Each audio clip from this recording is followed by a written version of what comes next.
देख रहे हैं सुदर्शन न्यूज। देश में संकट चाहे कभी भी आए हों, कितने भी आए हों, किसी भी रूप में आए हों, लेकिन हमारे भारत की, हमारे हिंदुस्तान की एक खासियत रही कि फलां इतने लोग वहाँ पे भूखे बैठे हैं। हम लोगों ने ऑलरेडी एक राशन की दुकान से टाई अप कर रखा था। चावल, गेहूं का आटा, तेल, चीनी, जो भी राशन उसमें आता था, एक लगभग 7-8 किलो राशन के पैकेट बनवा के मैंने अपनी गाड़ी में 50 पैकेट हमेशा तैयार रखता था। जहाँ भी कहीं से कॉल आती थी मैं वहाँ अपना राशन लेके खुद पहुँचता था। और एक हमारे साथ एक रागिनी तिवारी जी जो सुप्रसिद्ध समाज सेविका हैं पूरी दिल्ली में नहीं पूरे भारत में, उनके माध्यम से भी जहाँ से भी उनके पास कॉल आई उन्होंने मुझे सूचित किया और कई बार तो वो मेरे साथ भी गई हैं। हम सीलमपुर जैसे एरिया में जहाँ गाड़ी घुस नहीं सकती वहाँ थाने पे लोगों को बुला के जो भी असहाय लोग थे उनको वहाँ राशन दिया। ऐसी बहुत सी जगह हैं जहाँ पे हमने जा के राशन दिया। और अकेले पटपड़गंज के एरिया में जहाँ मैं रहता हूँ वहाँ पे मेरे पास करीब 200 आदमी हैं। तो हम लोग वो जो भंडारा लगाते हैं उसमें स्पेशली जो अपना स्टाफ होता था उनको उस दिन के लिए स्पेशल इनवाइट करके बैठा के अपने हाथों से हम लोग खाना खिलाते थे और एक साइड में भंडारा बंटता रहता था। जो पब्लिक आती है जाती है वो खाती रहती है उसके लिए। तो वो साल में हम 3 बार भंडारे, 2 तो नवरात्रे के लगते थे, एक 14 जनवरी का, हमारे 3 भंडारे एक साल में फिक्स थे जो मेरी पत्नी और बेटे के सहयोग से ही लगता था। वो उनकी हार्दिक इच्छा थी कि ये भंडारे साल में कुछ भी हो जाए, कितनी भी परेशानी आ जाए, ये भंडारे कैंसिल नहीं होने चाहिए। इस बार एक भंडारा हम लोग अभी नहीं लगा पाए। माता के जब नवरात्रे आए थे तो लॉकडाउन लगा हुआ था, उसमें भंडारा नहीं लगा पाया। उन्होंने मुझे स्पेशली बोला आप 100-150 पैकेट बनवाइए गाड़ी में, जहाँ लोग भूखे बैठे हों हम भी साथ चलते हैं, आप सबको बांट के आएंगे। तो मेरे को परिवार का पूरा सपोर्ट रहा है, बल्कि उनसे मुझे उल्टी प्रेरणा मिलती है। वो मुझे खुद प्रेरित करते हैं कि आप कहीं भी अगर कोई ऐसी ज़रूरतमंद आपको परिवार नज़र आए तो उसमें कहीं आप पीछे नहीं रहें। बिल्कुल। और समझा जाए तो एक विरासत भी है, क्योंकि अपने पिताजी से आपको प्रेरणा मिली, आपसे आपको आपके बेटे को प्रेरणा मिल रही है। तो ये पूरी की पूरी जो एक तरीके से चेन है ये आगे चलती जा रही है और देश को इस समय ऐसे लोगों की, सुरेंद्र कुमार जी, जरूरत भी है। बहरहाल मैं विषय पे अगर लौटूं, क्योंकि कोरोना काल में जिस तरीके से मोदी सरकार ने सब कुछ हैंडल किया है, लॉकडाउन से लेकर तमाम राहत पैकेजेस के ऐलान किए, तरह तरह की योजनाएं समय समय पर बनाई, प्रवासी मजदूरों के लिए बसों को लेकर, ट्रेन को लेकर जो भी व्यवस्थाएं की गई, क्वारंटीन सेंटर को लेकर जो व्यवस्थाएं की गई, क्या आपको लगता है कि कोरोना से जुड़ी जितनी भी चुनौतियां सामने आई हैं मोदी सरकार ने बड़े अच्छे से उनको टैकल किया है? बिल्कुल, बड़े अच्छे से टैकल किया है मोदी सरकार ने। जगह जगह जो हमारे समुदाय भवन हैं उनमें भी बेड लगवा दिए हैं। एक ये महर्षि व्यास का एक आश्रम है, अभी इतना बड़ा कोरोना सेंटर हमारे सेंट्रल गवर्नमेंट ने और दिल्ली सरकार दोनों ने मिल के उसको बनाया और पूरा मतलब किसी किस्म की कोई कमी नहीं, सरकार ने पूरा ध्यान दे रखा है। दिल्ली को ज़्यादा से ज़्यादा कोरोना मुक्त करने पे सरकार ने अपना ध्यान केंद्रित कर रखा।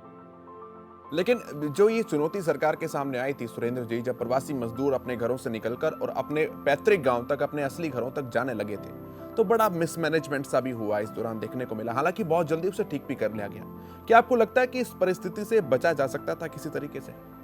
देखिए, मेरा जो अपना मत है, अगर मुझसे पूछा जाए तो मैं कहूँगा कि अगर लॉकडाउन लगाने से हफ्ते 10 दिन पहले सरकार ये निश्चित कर देती कि हम फलां डेट से लॉकडाउन लगाएंगे, जिसको अपने घर जाना है, जिसको अपने देश जाना है वो जा सकता है, और इतने लोग एक दिन में जाएंगे तो उसी के हिसाब से उनको डिवाइड कर दिया जाता और लॉकडाउन को 2 दिन 4 दिन आगे भी बढ़ाया जा सकता था। ऐसा नहीं था कि लॉकडाउन उस दिन नहीं लगाते तो उसी दिन कोरोना सारे दिल्ली के अंदर छा जाता, ऐसा कहीं भी नहीं था।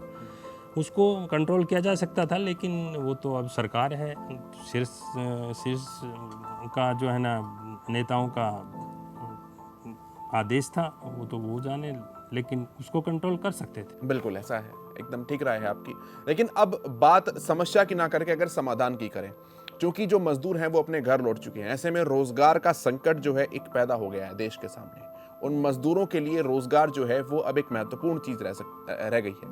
ऐसे में गरीबों के लिए, मजदूरों के लिए क्या कुछ आप सलाह सरकार को देने चाहेंगे, जो कदम उनको उठाए जाने की सख्त आवश्यकता है? सुरेंद्र जी। मनरेगा के तहत अगर सरकार चाहे तो जो मजदूर गांव में गए हैं उनको वहां मजदूरी की कोई कमी नहीं है, बहुत काम है, उनको वहीं पे इतना काम दे दिया जाए ताकि उनको कहीं पलायन और भूखा मरने की कोई ऐसी स्थिति आ ही नहीं सकती। सरकार कुछ भी कर सकती है, सब सक्षम।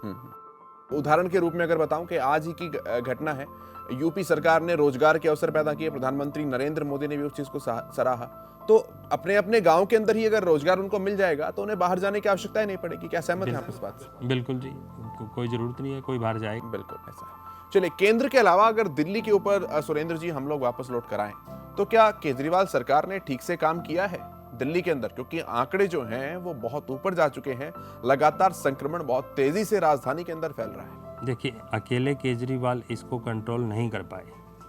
जब तक हमारे माननीय अमित शाह जी गृह मंत्री जी हैं और नरेंद्र भाई मोदी जी हमारे प्रधानमंत्री जी हैं, जब इनके सहयोग से ये सारा कार्यक्रम शुरू हुआ है, सारी व्यवस्थाएं शुरू हुई हैं, कोविड सेंटर तैयार हुए हैं, तभी जाके स्थिति कंट्रोल में होना शुरू हुई है। उससे पहले अकेले केजरीवाल से ये कंट्रोल में नहीं थी। तो आप ये मानते हैं कि जब गृह मंत्री अमित शाह का हस्तक्षेप हुआ उसके बाद यहाँ पर व्यवस्था जो है वो चाक चौबंद होने लगी? बिल्कुल चाक चौबंद। किस तरीके से आपको लगता है कि ऐसा क्या डिफरेंस था जो अमित शाह जी के आने से पहले केजरीवाल नहीं कर पा रहे थे और अमित शाह के आने के बाद केजरीवाल ने उसको सुनिश्चित किया? अब दोनों के सहयोग से शुरू हुआ। पहले तो अकेले कर रहे थे, अकेले में चाहे उनकी जो भी पॉलिटिकल प्रॉब्लम रही हो या फाइनेंशियल रही हो, मैं कह नहीं सकता, लेकिन जब अमित शाह जी जब उनके साथ में सहयोग उन्होंने देना शुरू किया है उस दिन से तो फिर सारी दिल्ली सेफ है। बिल्कुल ऐसा है भी, ये बात जायज़ भी है, क्योंकि हस्तक्षेप से पहले जो है हॉस्पिटल्स के अंदर बेड्स नहीं थे, वेंटिलेटर्स नहीं थे, इस तरह के वीडियो सामने आ रहे थे कि मरीज हॉस्पिटल के बाहर दम तोड़ रहे हैं। लेकिन जब गृह मंत्री अमित शाह के हस्तक्षेप के बाद एलजी ने अपने हाथ में व्यवस्थाओं को लिया तो उसके बाद से सारे जो सिनेरियो था वो बदला। बेड्स जो है उनकी संख्या बढ़ाई गई, वेंटिलेटर की संख्या बढ़ाई गई, मरीज अस्पताल में जाएं, अस्पताल मनमानी ना करें, इसके लिए भी नई गाइडलाइन जारी की गई। तो आपको लगता है क्या इस चीज से पूरा परिप्रेक्ष्य बदला है, ये फायदेमंद रही है दिल्ली वासियों के लिए? दिल्ली वासियों के बहुत फायदेमंद है। ठीक है, दिल्ली पूरी सुरक्षित रहेगी और ये नेतृत्व जो है ना, शीर्ष नेतृत्व बहुत ही अच्छी तरह इसको कंट्रोल कर। बिल्कुल। सुरेंद्र जी, अंत में देशवासियों के लिए चलते चलते आप कोई संदेश देना चाहें कोरोना से संबंधित या जो भी हालात इस समय बने हुए उससे संबंधित जो आप चाहें? देशवासियों से आग्रह है कि वो लोकल डिस्टेंस का पालन करें, मास्क पहनें और दूरी बनाए रखें और इम्यूनिटी बढ़ाने का पूरा जो भी आजकल घरों में चल रहे हैं आयुर्वेदिक सिस्टम वो सब घर में लेते रहें और मेरे ख्याल में तो ये सब कोरोना के लिए सबसे बेस्ट इलाज। बिल्कुल। और एक चीज अगर इसमें मैं आपकी जुबान से ही जोड़ूं कि अर्थव्यवस्था को भी सहयोग साथ साथ करते रहे, क्योंकि काम भी जरूरी है और जान भी जरूरी है। तो प्रधानमंत्री मोदी की जो बात है वो भी यहाँ पर एकदम सटीक साबित हो जाएगी, जान भी और जहान भी।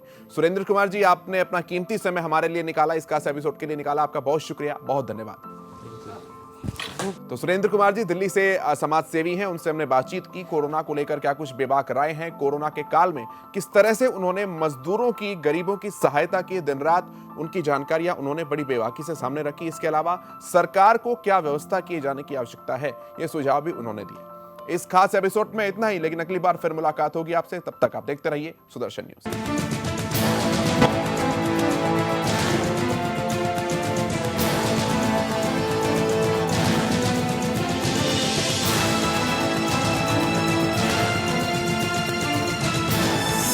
आप देख रहे हैं सुदर्शन न्यूज।